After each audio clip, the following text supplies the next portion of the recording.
ចង់ download វីដេអូពី YouTube TikTok Instagram Facebook ឬ website ជាច្រើនទៀតបងប្អូនអាចធ្វើតាមខ្ញុំបានតាមរយៈកម្មវិធីនេះដោយឥតគិតថ្លៃហើយបើចង់ download ជាសំឡេងទទេក៏បានដែរអញ្ចឹងមុននឹងចាប់ផ្ដើម កុំភ្លេចចុច like share follow ដើម្បីទទួលបានវីដេអូថ្មីៗជាច្រើនទៀតនឹងមុននឹងចាប់ផ្ដើមអ្នកគ្នាចូលកម្មវិធី Google Chrome មកអូខេបន្តមកទៀតអ្នកគ្នាវាយពាក្យថា chatter.io អញ្ចឹងអ្នកគ្នាចុចកន្លែងហ្នឹងមកអូខេនេះគឺជា website ដែលយើងត្រូវ download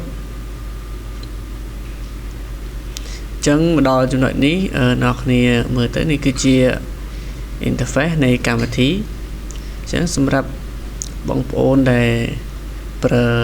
Mac យើងអាច download Mac ប្រើ Windows យើងអាច download Windows អញ្ចឹងអាច download បានអ្នកគ្នាចូលកន្លែងនេះអញ្ចឹងគេឲ្យយើងជ្រើសរើសហើយយើងអាច download សម្រាប់ Mac ក៏បានសម្រាប់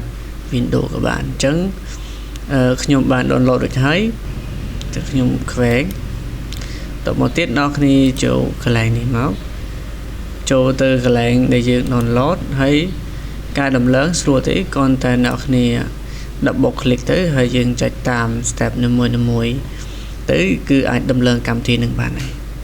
អញ្ចឹងខ្ញុំទៅបើកកម្មវិធីនឹងដើម្បីសាក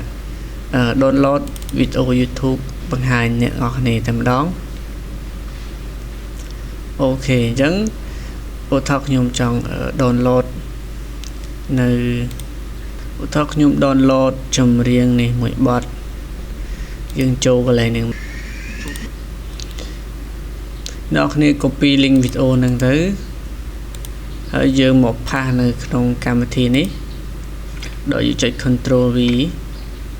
ហើយបន្តមកទៀតអ្នកគ្នាអាចជ្រើសរើសនៅ quality បាននៅត្រង់ចំណុចនេះអ្នកគ្នាអាច download ជាវីដេអូឬ download ជាសំឡេងទទេបើយើងចង់ download ជាសំឡេងទទេអ្នកគ្នាជ្រើសរើសកន្លែងនេះហើយក៏អ្នកគ្នាគ្រីសនៅកន្លែងនេះក៏បានបើសិនយើងចង់ដោតតែភ្លេងមិន download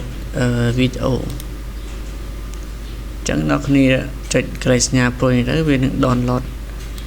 វីដេអូយើងហើយយើងរងចាំវាបន្តិចអូខេអញ្ចឹងឃើញថាវាកំពុងដំណើរការ download វីដេអូយើងហើយ